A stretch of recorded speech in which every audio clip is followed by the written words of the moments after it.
good afternoon, everybody. It's Don once again, and this is Gold Wingnut Live. Turn up the microphone just a little bit because my system says it's not quite loud enough. Anyway, we're here today. We'll talk about the things you want to talk about, the questions you might have concerning the villages, Sumter County, drone flying, because that's my hobby, my business, my profession, my passion, and anything else you want to talk about, just put your message in.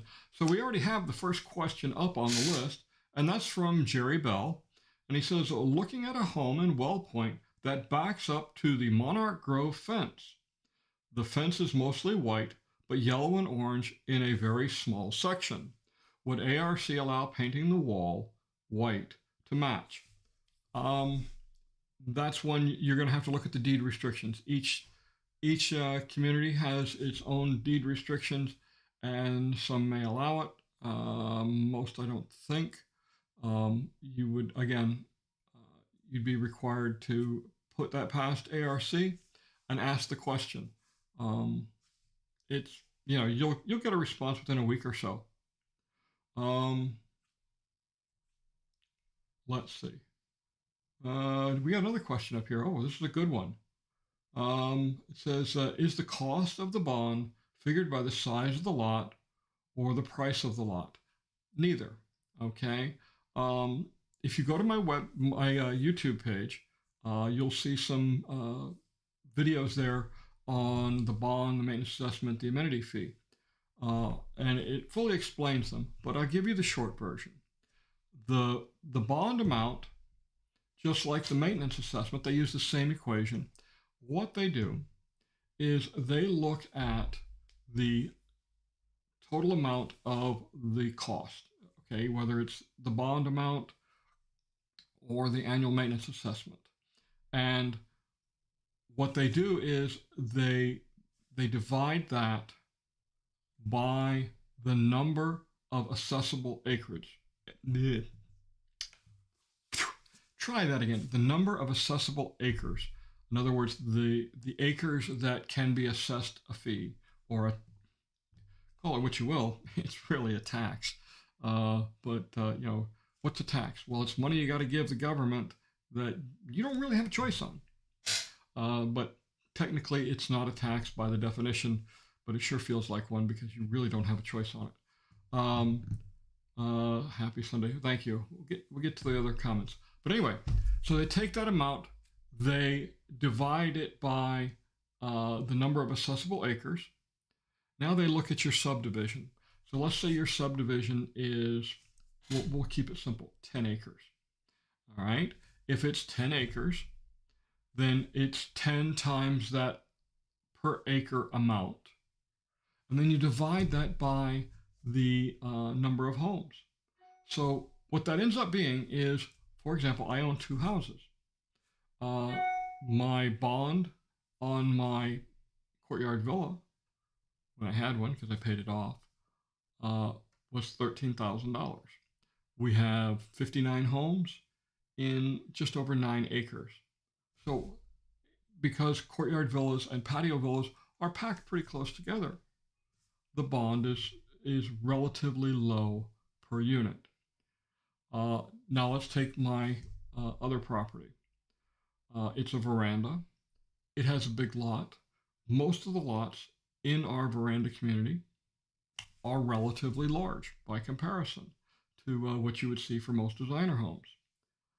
So we have a lot more acres, but only 45 homes. So because of that, the bond on that house is $52,000 ballpark, which it seems like a lot, and it is when you compare it to the 13 of the courtyard villa. But that courtyard villa bond was taken out 12 years ago. It was a 2012 bond. So lots of things change from the bond amount or over time. Buy a car 10 years ago, gallon of milk 10 years ago, gallon of gas, what have you. So the big thing that impacts the bond amount really is the cost of the work, and that is everything involved with it. And there's a lot of cost involved. So I hope that answers the question. Maintenance assessment uses the same equation, and um, it's you know it works. You know, if you look at a premier home community, their lots are generally much larger, so they have some of the largest bond amounts and largest maintenance assessments. There are some that say, "Well, everybody uses everything the same."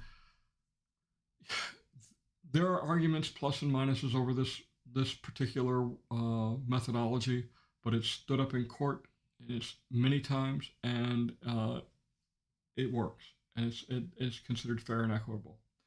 Let's see. VS says, "Good to see you, Don. Where are you broadcasting from? Nice setup."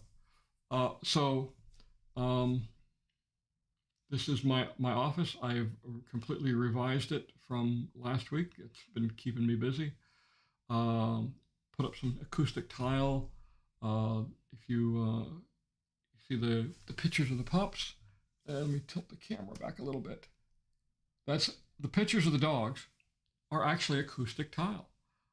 They were $20 for the 4 tiles, and when you do, it was on Amazon. It was great. I couldn't pass it up, and really, it's what encouraged me to revamp my office and also get another desk or a bigger desk.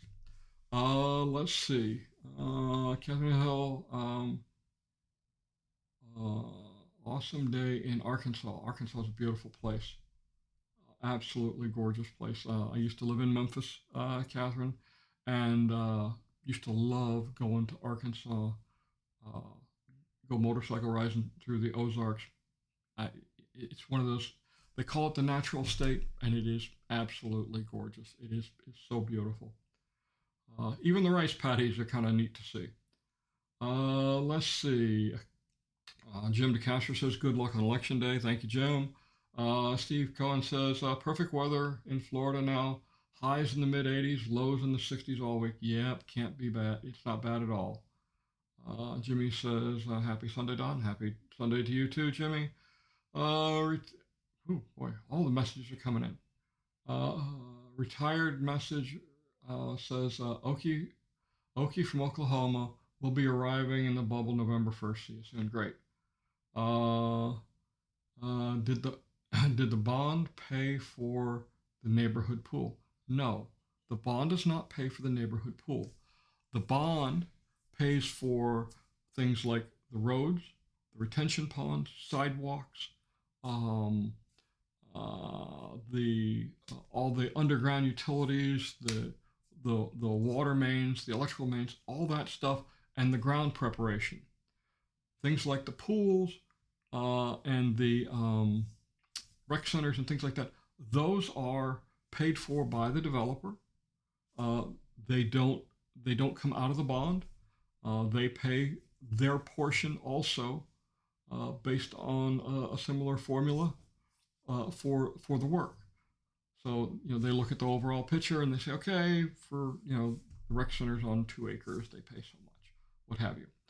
So no, they're not, the neighborhood pools, rec centers, things like that are not part of the bond. Let's see. Let's see. VS says this might seem like a small item, but curious. I noticed in Shady Brook street signs uh, on mounted street signs are mounted on kind of a cheesy post. I noticed the other villages in other sections have much nicer posts. Uh, yeah, I don't know what to tell you. I mean, they make those decisions way over my pay grade. Uh, let's see. Tommy says, where can I get an up-to-date map of everything south of 44, or can I print one off the internet? Thanks. Um, I will tell you, Bill, the guy who does the maps for my videos, does uh, fantastic work. He did this kind of work before he retired. I have the latest one on my website. Go to goldwingnut.com. In fact, let's do that. I'll show you where it's at. So this is, yep, All right, we got my website here. And if you go here, where's it at? Where's it at? Where's it at? Oh, here it is, Village Maps. Click on that, and you will find all the previous versions. And you will see, click on that, and you've got, these are pretty much the best maps you're going to find. Bill does a great job on putting these together, and he updates them frequently. And as soon as I see an update, I also update it. I will, he does have a link now. I will update this page this week so that you have a link to his actual website so you can pull them down also. All right, let's go back to this one. All right, so we got 75 people here, and that's always a good crowd. So let's talk about the topic of the week. And that was the recently announced amenities purchase that's going to happen in CDD 12 and 13. So I know quite a bit about this whole amenity purchase stuff. I was on the project-wide advisory committee in 2016 when they purchased the amenities between 44 and 466. I got really involved with that. I learned a tremendous amount. I read hundreds of pages of legal gobbledygook. You could not believe how boring this stuff is. But I read through it because I wanted to understand it. So first off, the amenities are not part of CDD 12 and 13. They are in the areas of CDD 12 and 13. Let me look at that map again.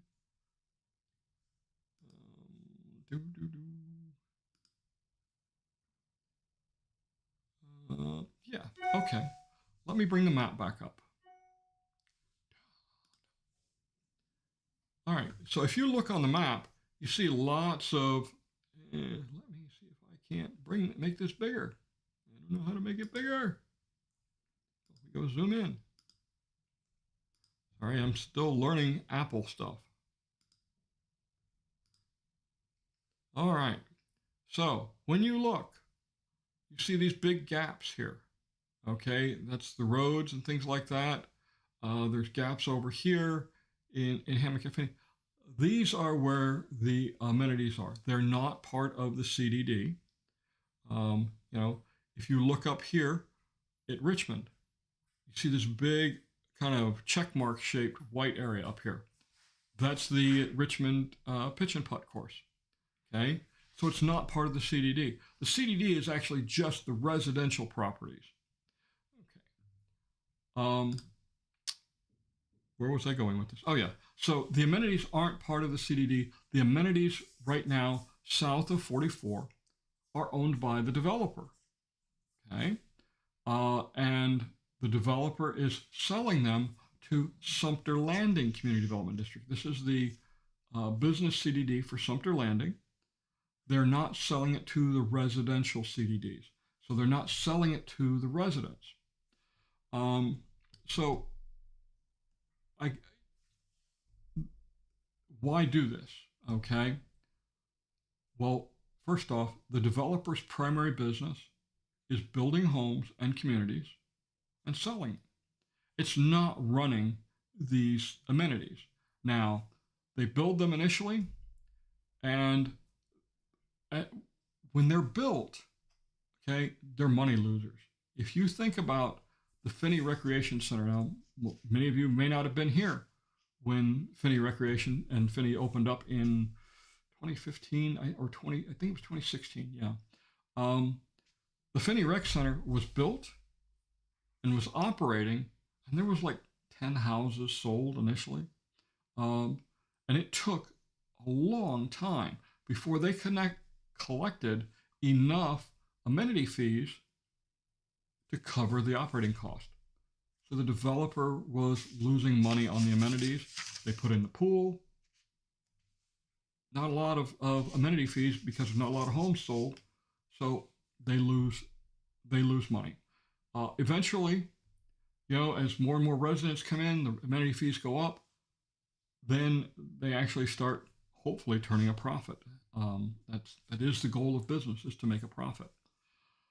But anyway, but this is not their primary business. Their primary business, again, is building houses and building commercial properties and things like that. They do this, though, because they need them to sell houses. Uh, John wants to know if that's a new chair. No, it's not a new chair. It's actually my old chair. Um, my new chair is being cleaned. And this one squeaks. So, so I try not to lean back on it too much. And it also, it's not nearly as comfortable. Um, anyway, back to the CDD. So again, the residential CDDs don't own it. They want to transfer these to the commercial district. When they transfer it, what goes with it also is the amenity fees. Right now, if you live south of 44, even though you're paying your amenity fee on your water bill, that money all of it goes to the developer, and then the developer uses that to operate the recreation facilities. Let's take the Finney Rec Center again. That money from the amenity fees goes to pay for the electricity, the water, the maintenance, the air conditioning, all the maintenance on it. It also pays to staff it. Now it's staffed by the recreation department, so they have to write a check back to the rec department to cover those costs. But they're also paying something called taxes because they are a private entity. They are not a municipal entity. They're paying taxes, and again, they want to try and make a profit. So the taxes and profits come out of your amenity fee. So with the sale of the amenities to Sumter Landing goes the revenue from the amenity fees. The way that Sumter Landing pays for them is they're going to issue bonds. Okay. Now when they bought the amenities between 44 and 466, they issued bonds for about $355 million for all those amenities. Now that was back in 2016. They're not buying as many amenities this time, but prices have gone up, costs have gone up, as we all know every time we go to the grocery store. So the numbers probably going to be in the 200 range for all these amenities, and this is the recreation centers, it's the postal stations, the gates, it's the pools. What else? The executive golf courses. Now, I say executive because what's it called now? The championship golf course down there by Sawgrass is not part of the deal. Okay, they're still retaining ownership of that, just like they do all the rest of them. So again, they're going to sell it. It's not a transfer; it's a sale. And then the bonds that are issued, they get paid for the properties that they sell. And how do we pay for the bonds? Well, remember, they were paying taxes and making a profit. Well, because they're owned now by a government entity, there are no property taxes on the pools, the rec centers, and things like that. So those monies that were going for profits and taxes are now going to pay the bonds, and it's normally a 30-year bond. So what happens to your amenity fee? Well, nothing. Your amenity fee is unaffected by it because they can't raise it because of this. Look at your deed restrictions. There are 3 ways to raise your amenity fee. There is a CPI adjustment. I like to call it the creep.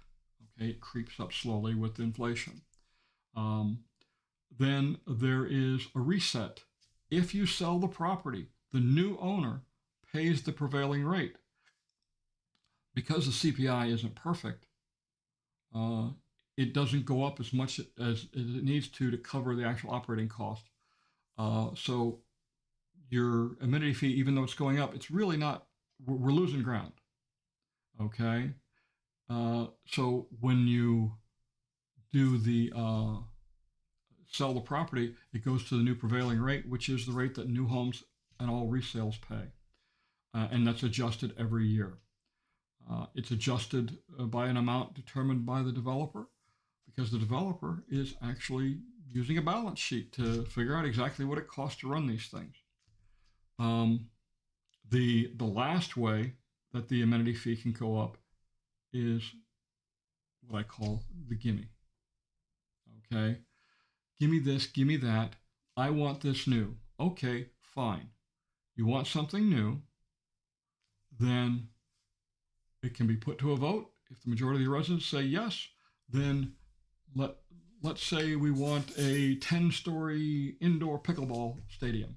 Okay, great. It's going to cost $50 million.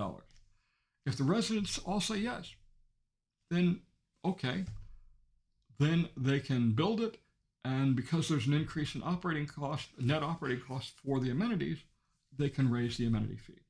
That's the only three ways they can raise it. There is no, well, we're just going to raise it this year. No, it doesn't work that way. It's in your contract. It's part of your deed restrictions. So it's a very straightforward process. So it won't impact your amenity fees. So there are some other areas here. One of the things is Everglades. Everglades is included in part of the sale. But if you remember, what's in Everglades? That's the sales office. So what's going to happen is the sales office is going to be sold, okay, the floor space is, if you will, to the CDD, and then the developer will pay rent for that space. And then once the new sales office opens up down in Eastport, then they'll shutter that, they'll repurpose the space, and the developer sales reps will move out. Pretty straightforward. You know, there are some, we'll call them problem areas, but you know, they're taken into account also in the valuation of the cost. The lagoon at Okahumpka is overgrown. It was a great idea, but it didn't work as far as having this nice lagoon to go paddling in. Mother Nature proved once again that it is very, very much in charge. You know, we're not going to overcome Mother Nature, and that lake just said, nope, my weeds are growing back in there, and you can't do anything about it. You know, some will say the golf courses are a problem. Yes, the condition of the golf courses will be taken into account into the valuation. But again, for us as residents, we're not on the hook for this money. Okay, the Sumter Landing Community Development District is the one who's got the fiscal liability for this, not the residents.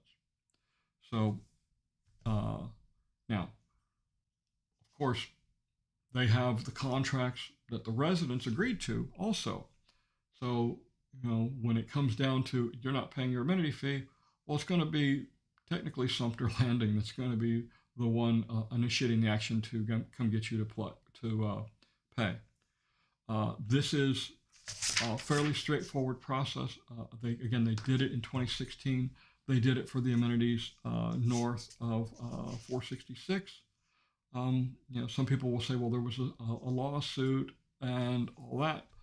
So part of that lawsuit was that there was not enough money put into reserves for repair and replacement of the facilities. So that is taken into account. It was taken into account with the 2016 amenity purchase. It'll be taken into account with this. What that means is they're going to transfer, and I'm just throwing numbers out here. Let's say it's $200 million for the all the amenities, and they're going to put in 15% for R&R. So that's going to make it $200 or $30 million. So they'll sell the amenities to the district for $230 million. Not 200, because they got to put another 30 million in. So we're actually funding that through part of the bond. And you just can't. They're just not going to give money away. There's, you know, it's just not the way it works. But so that's really what's going on. So the real question is, why now? Well, all the work, All the homes are built in District 12 and 13. Everything is done. This is a natural break point.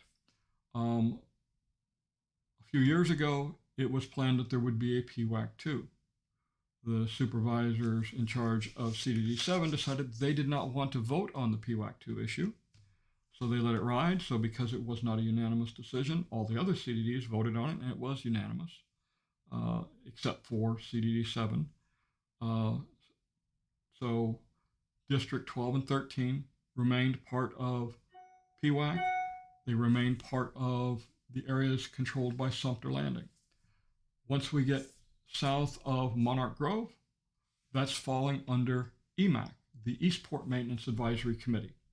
And they will carry out supposedly the same function as PWAC does when it comes to recreation amenities. Even though Sumter Landing owns it, they give the power to the residents to make the decisions, okay? And those residents are CDD supervisors. There's something similar going on north of 466 with the AAC. Very similar agreement. All right. So I think I've covered that in detail. Let's see what we got here for questions, because we have a bunch of them rolled in. Street signs, we talked about that. Up-to-date map, new chair. Tom R. says your last video shows the Central Pay Rec Center, but shows no pool. Will Central Pay have a pool, have a family pool? How many activity rooms will it have compared to Saluki, which it has a limited interior? So, Tom, pretty much all the village recreation centers are the same. They have a big room and they have a small room, they have a kitchen. It's not meant to be like the the regional rec centers, which have multiple rooms. Let's take a quick look. We're going to switch back over to the web browser on this one. Whoops. All right. So this is the villages map. And generally, when we zoom in, aha. All right. So what you're going to be seeing here is the Saluki Recreation Center, or excuse me, the Central Pay Recreation Center. And if you look, there is a swimming pool. It's not being built yet. You know, when you looked at Saluki, it was one of the last things built. But you can see a swimming pool. You can see tennis courts. You can see a half a dozen pickleball courts. The starter shack for Laurel Oak and Live Oak. So yes, it's going to have a pool. It's generally a family pool, not an adult pool. And look at the size. Let's scoot on down to Saluki, and it's probably close to the same size on the map. It's Eastport.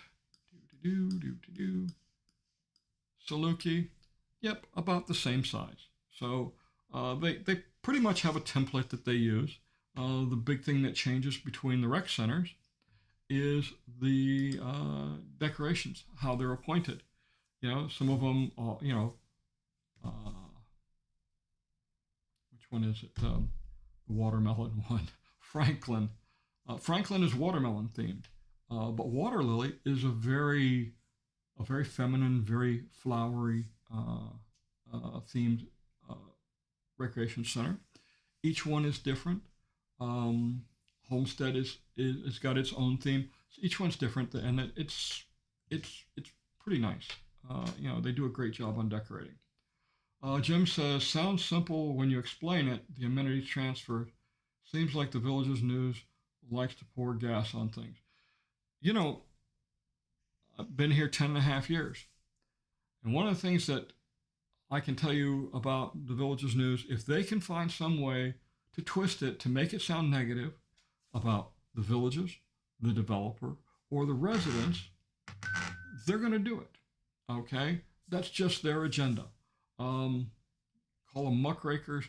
Yeah, I call it yellow journalism. That's what they called it when I was going through journalism, my school in journalism. So let's see. Tom R asks, what happens if the CDD thinks the developer is asking too much for the recreation activities, the rec centers and pools? So they're having an independent company. It's called PFM. They're a national company. They do these kind of valuations all the time. They will do their evaluation, and it they're experts at what they're doing. Okay, so pretty much everybody agrees that this is the right cost. Now, there can be a difference of opinion. And I know when there was the purchase of PFM did the pricing for the purchase of some of the water utilities a couple of years ago, and if the way it was, there was another valuation done, and supposedly if they were greater than 10%, then they went to arbitration to figure it out. But it's this is a fairly straightforward process, and again, they've done it for quite a few times, so they know what's going on. I apologize for all the background noise. Let me. Ooh, tequila's on sale. Sorry. Turn off some of this background noise here. Oh, I got my email open.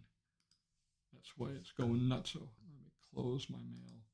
Apple computers are they're great, but boy, they have their quirks. Anyway, let's see. Let's see. Who will the CDD rent the Everglades sales space to after the Villages moves out of the sales center to Eastport?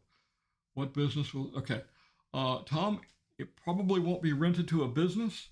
It will be converted to additional recreation space. The same thing happened to the Finney Recreation Center a couple of years ago. They did a major renovation to what was the sales center, and they made it additional recreation space. What they're going to do with it, John Rohan, the director of Parks and Recreation for the Villages, he's been at this a long time. He knows what's going on. He and his team will sit down and make a plan and they'll look at what's needed, what's wanted by the residents, and they'll figure out what to do with that space. Let's see. Next video. Sorry if you've already answered. No, I haven't already answered it. I spent a lot of time doing this office renovation, putting up acoustic tile and things like that, and setting up, having to break down the equipment and set it up. My setup is pretty crazily convoluted. So there's a lot of equipment to set up. It takes about a day to break it all down and set it all back up. And of course, I added some new equipment too. I don't know if you can see it right back here. This is what's known as a soundboard. And right now it's not hooked up. Hopefully next week it'll be hooked up, because one of the things it has is the ability to plug my cell phone into it. And we'll be able to take live calls. And you can ask your questions, and it'll be piped through the system. I'm working on it. I got to do some more testing and test it. But the other thing I'm doing, if you notice here, I talk about live streaming your events. It pops up here in the corner of the screen. To live stream your events, it's nice to be able to control the sound of the microphones. I've purchased some additional microphones, wireless microphones, to use at the rec centers that can plug into the building recreation the recreation center sound system, and drive it that way. I'll be able to live stream. So it's working out. I've done a couple of live streams, and they work much better than the failed attempt I had about 2 months ago when I tried it at Saluki, because I was tinkering with software settings, and I should not have been. So I'm hoping to get something out this week. I'm so far behind. It's ridiculous. And every time I drive around, it's going, oh, look at that. I got to go reshoot that video. Victoria, thank you as always. You're so generous. Every week you make a nice donation, and I greatly appreciate it. VS, thank you also. Appreciate your contribution also. So let's see. We got any more questions? No more. Like the new setup. Yeah. I'm hoping the acoustics are better. One of the things I struggle with my videos is the um, the acoustics, the sound. Uh, in a standard house like this, you talk and it echoes. That's why there's acoustic tile. There's, oh my gosh, 400, I think it's close to 400 square feet of acoustic tile put up in here right now. It's quite a bit. We got a new question in here from Francie F. Does the sale affect how residents get CDD approval for submitting applications for work done on their houses, like extensions, landscaping? No, it has no effect on that. The sale is about the amenities. It is not about uh, the uh-oh, I lost my YouTube chat. Something happened here. Huh. My chat window just closed. I apologize. Um, there's more than one way to skin a cat, as they say. Um, so yeah, that's through the ARC, and while the community is still under development, it actually has a developers rep that makes the process for approving things. Did I hear correctly that land had been bought to relocate the prison? No, you have not heard correctly. They are not buying the prison. Uh, when I talked to somebody in management at the villages, gosh, it was a year or so ago about this, they laughed, and we talked about it. There's not enough land there to make that a viable option. Uh, no. So, and to relocate that prison, that's the largest prison facility in the country. Um, Trust me, if it sold, it would be all over the newspaper. All right. Law, what the heck is going on here? Hang on just a second. Oh, my chats. Huh.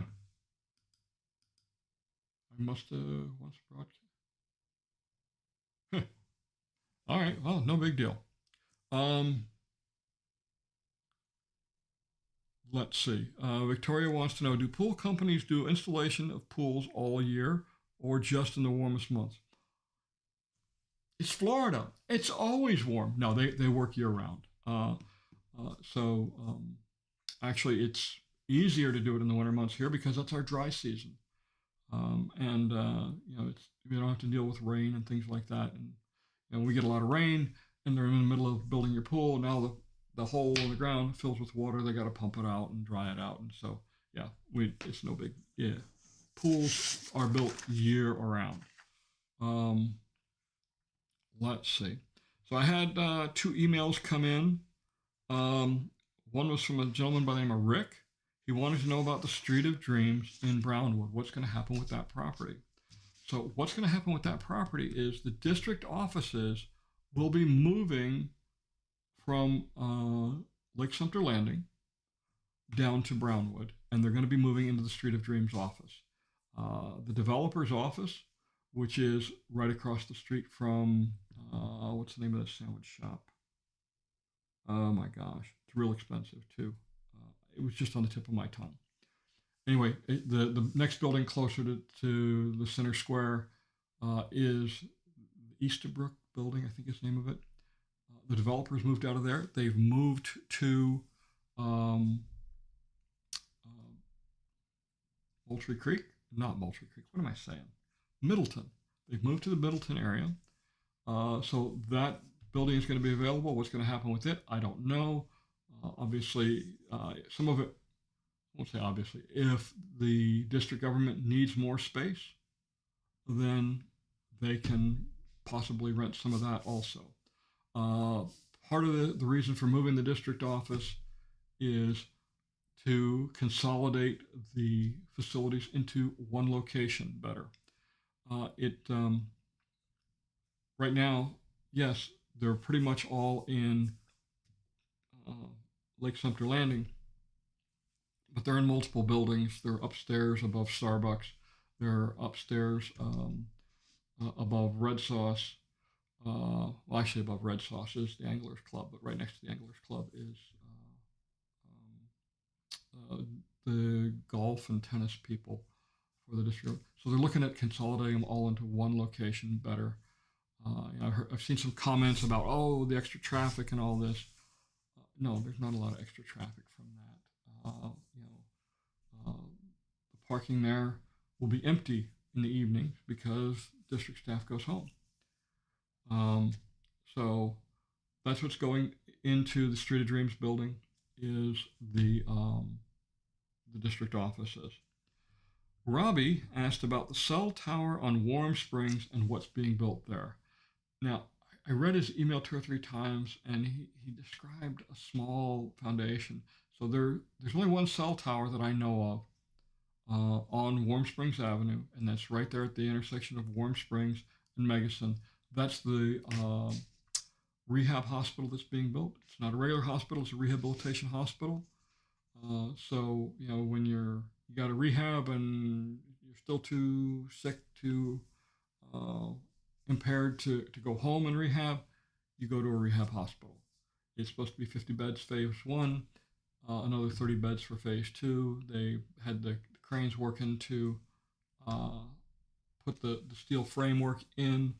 They're working on the second floor now. All right.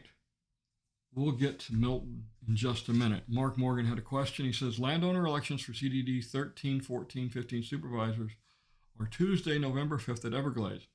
Will the landowner election vote count tallies be made public after the polls close at 7 p.m.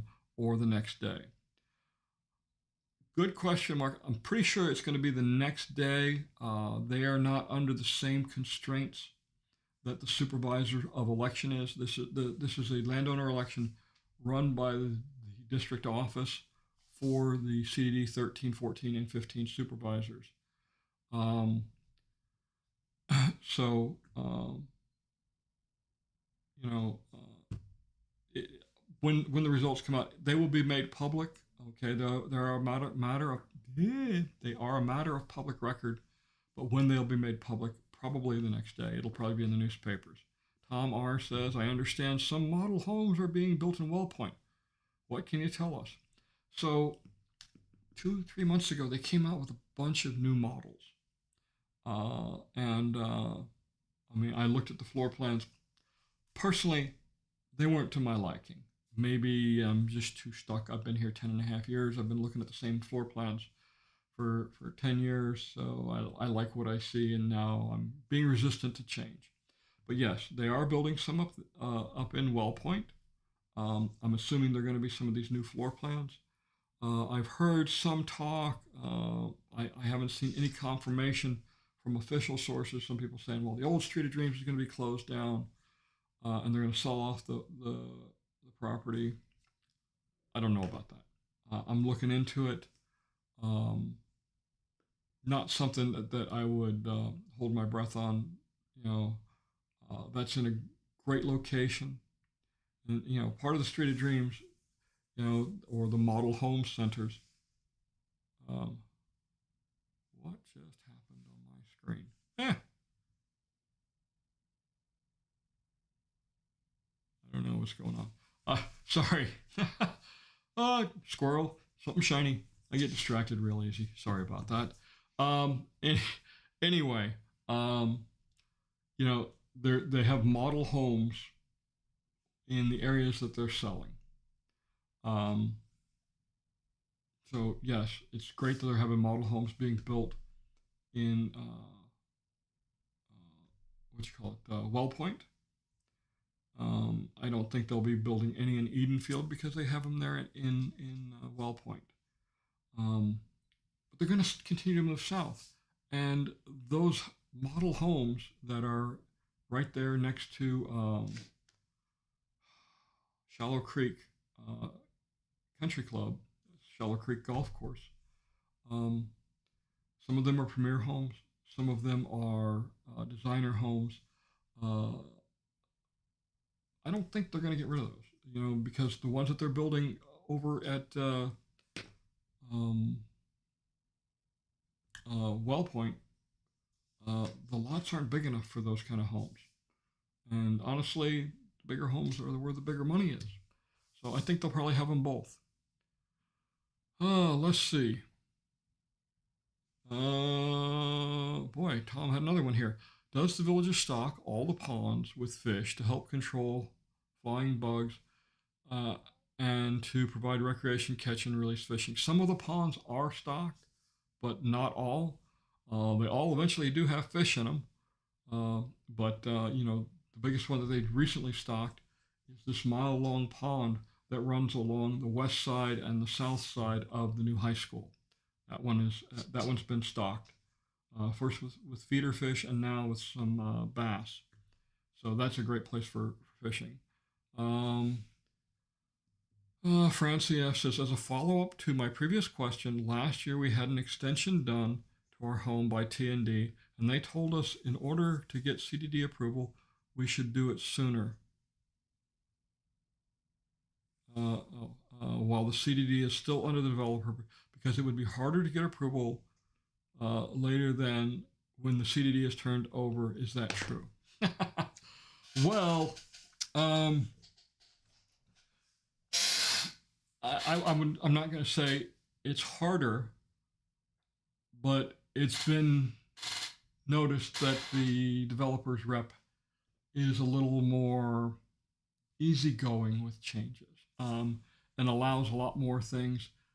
Once the ARC takes over, they have written guidelines that they follow, and they pretty much don't allow any deviations from that. Uh, so, uh, you know, there are things that you're not going to do no matter what it is. You're never going to be able to get into the easements and encroach on those uh, other than what is allowed. Um, but you may get away with uh, painting a house a color that your neighbors may not appreciate uh, under the developer. But once it gets under the CDD, they have color palettes that they adhere to. So a swimming pool, it's not going to be any different getting a pool put in uh, either under the developer or under the CDD. Pools are pretty straightforward. The big thing they look at there is the easements. Make sure you're not encroaching on the easements. Uh, let's see. Brad says a sales rep told me and others at an open house that the current Street of Dreams will be sold and a new Street of Dreams will be in Well Point. Okay, well, I mean, again, that's not something I've been able to validate, but I do look at the trends and what they do. It it honestly it just doesn't make sense because they're going to continue to build farther south, and again, the lots in Well Point aren't the same size as those over in Moultrie Creek where the current Street of Dreams is. We'll see. If I find out differently, obviously I will put it out just as soon as I get some knowledge of it. Um, VS says we're coming down in the first week in December for our design appointment. Outstanding! Congratulations. With the design center being closed, are we still able to see all the options on the Street of Dreams? Is it a limited selection? So when they do the Street of Dreams homes, they try and put in lots of different options. Um, they put in different pools so that you have some ideas of what's available. Um, they're going to have boards with, okay, these are the colors you can choose, or maybe these are the shingles you can choose. These are, here's the sample cabinet doors, just like any other home builder does. But I don't, the Street of Dreams was a great idea in Brownwood, and they invested a lot of money in it. But I think they finally realized that. Well, I know they realized that the homes were getting crazy.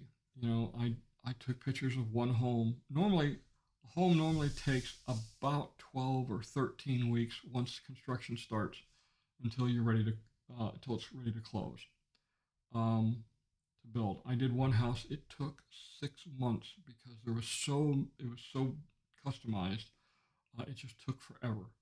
And Jimmy Chicklow, he was the construction manager. Uh, Man, he had the patience of Job. Uh, it was a very complex house. It was beautiful, absolutely gorgeous, but uh, it was very customized. Um, let's see.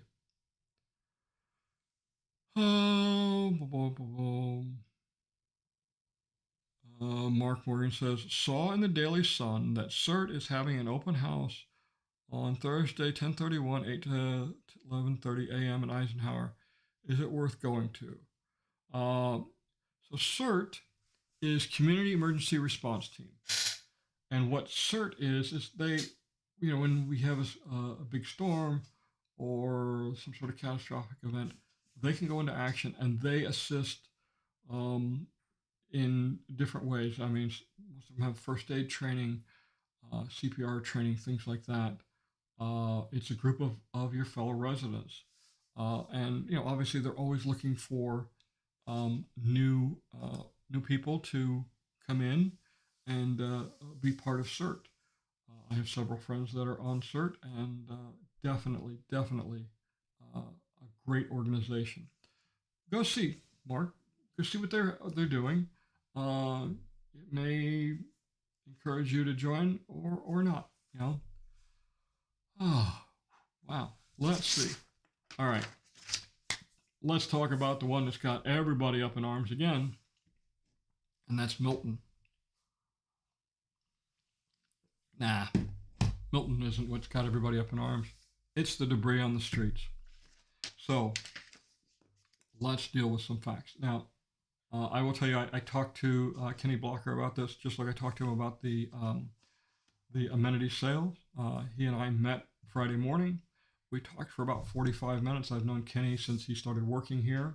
He started out as the assistant district manager under Richard Bear, and when Richard decided to retire, Kenny was tapped to take over. He is a very analytical, very numbers oriented individual, but he's also very resident oriented. So he does a phenomenal job.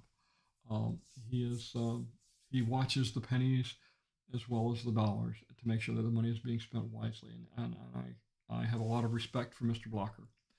But Milton, the pickup, the FEMA is not picking up the debris.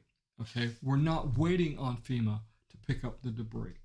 Okay, 3 years ago, the CDDs, the amenities divisions, um, the commercial CDDs, all went in for contracts with storm debris removal companies.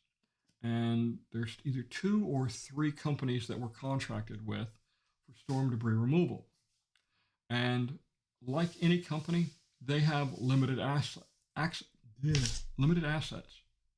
So their getting to our stuff is limited. Why? Because what happened a week before Milton? We had another hurricane. They were already deployed. Okay? And it's not taking longer than Irma. Irma took about 3 weeks before debris removal started. And that one really angered a lot of people because we had companies like this, but they all headed south. Okay? And they abandoned the contracts that we had with them because there was more money being offered in South Florida. And it really left us in a lurch. Irma didn't start until about 3 weeks after, and there was debris everywhere. People were piling up at the rec centers and the postal stations, and that was the wrong place. Right now, things are going well.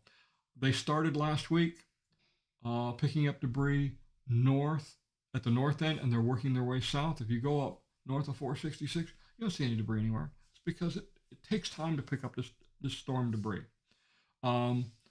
They will file a claim with FEMA when I say they, the district staff, we have a consultant on board that analyzes the costs and the billings and helps with the submission of the claims to FEMA for reimbursement.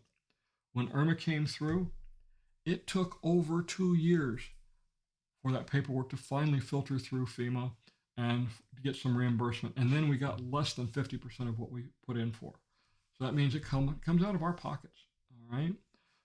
Again, the districts have contractors under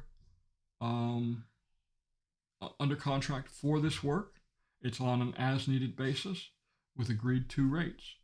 And you know, if we were slammed super hard, then we would be a higher priority, and they would have gotten to us sooner.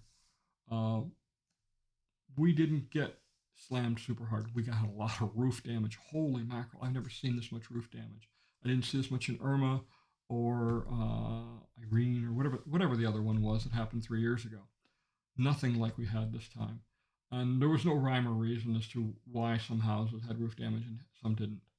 But anyway, so we're not waiting on FEMA. We, just like every other entity, are incurring additional costs because of this storm. It's funny. I see a lot of online complaints about, well, the developer's making billions. They shouldn't wait so long. They shouldn't file with FEMA. The developer's not involved with this. The developer builds houses, and when they're done, they move on. Okay. My house here in Village of Hillsborough, there's no involvement with the developer. My CDD is directly involved. Okay. Brownwood is not involved.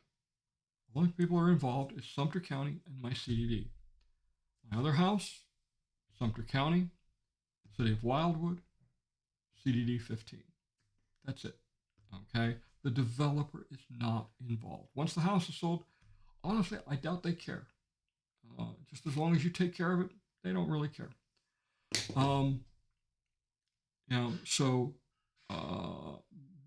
The other complaint I see is, well, we have the money, we shouldn't pay for it. Yeah. And I see some of the same names that, not long ago were complaining about maintenance assessments going up. Where do you think this money is coming from? It's coming from our maintenance assessments. All right. We got a couple more questions that rolled in through here. Let's see. Don't forget to hit the... Roxy says, thank you, Don. Don't forget to hit the like button. Yeah, please hit the like buttons. I greatly appreciate it.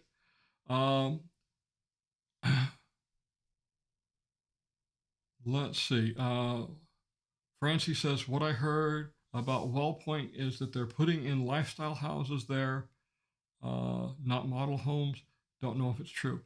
So my understanding is, yes, there are the cottage villas that you see as you're going down Marsh Bend Trail, just south of Monarch Grove.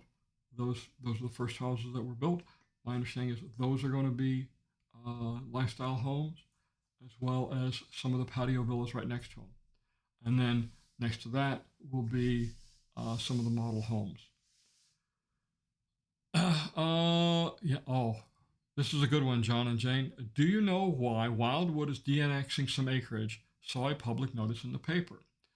So, yes, they are de-annexing 2 areas. One of the areas is let's call it the western tip of the Middleton area. It's an area just below the 5M Ranch, which is a beautiful horse ranch that is run by a friend of mine. It's 16 hours. Oh, shut up, computer. Steve Munns is the owner of the 5M Ranch, and they do. It's a beautiful place. But anyway, that's the area that's being de-annexed, as well as the area that's just south of Hammock at Finney. It looked like they were going to extend more housing into there, but they're not. So all the residential properties that I've seen that are part of the villages, as far as either Middleton or the age-restricted development, are remaining in the city of Wildwood. The de-annexation is being requested by the developer to de-annex these properties. My impression is that it will probably be developed for something else. The area south of Hammock at Finney will probably be additional portions of the Marlene O'Toole Industrial Park, which is just south of Coleman Ridge. What's happening over there at 5M, that one's got me scratching, because I saw on the Southwest Florida Water Management District, their website, there's a project, Fox Squirrel or something like that it's called, that includes that property that's being de-annexed, as well as the 5M Ranch. So I'm not sure what's going on. When I find out, though, of course, I'll let you know.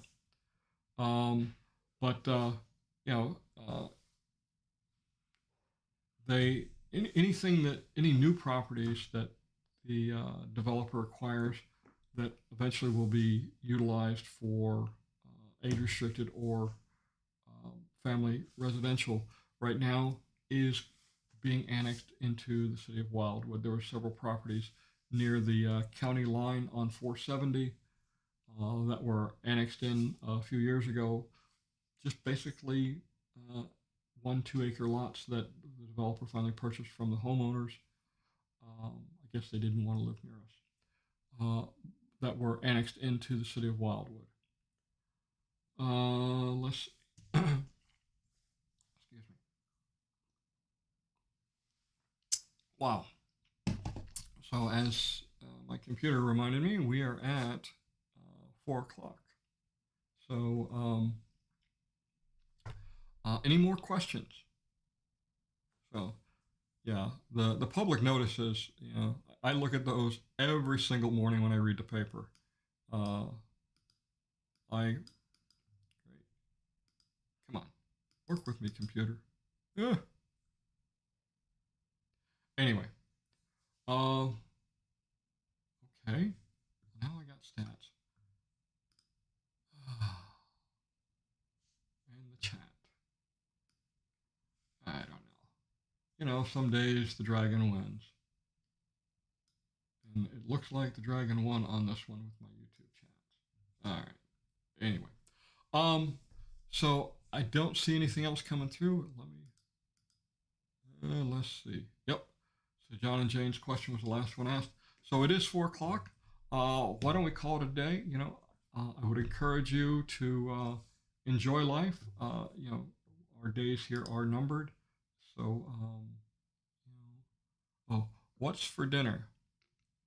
Well, I know we're playing cards tonight, and I got told tuna fish sandwiches, and I get to do the dishes afterwards. I don't know. But, I'm not grilling tonight. I've been trying to get caught up with, after doing the renovation of the office and that. Again, try and find the great things. We live in a great country. We live in a great community. Life isn't perfect, but we can make the best of it. Again, thank you all for joining me, and we will do this again next week. Until then, I'm Don Wiley. Have a great day.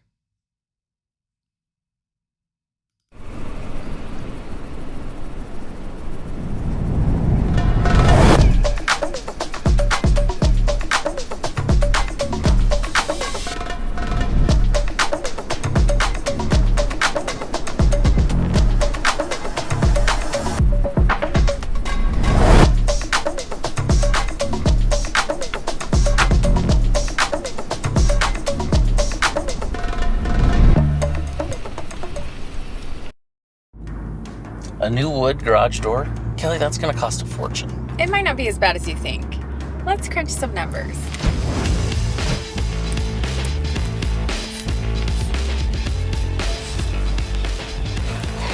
Here's the perfect solution. We're going to use garage skins. Garage skins? Upgrade your home today with Garage Skins, the simple and elegant solution that transforms your garage door in minutes without breaking the bank. Easy, affordable, beautiful.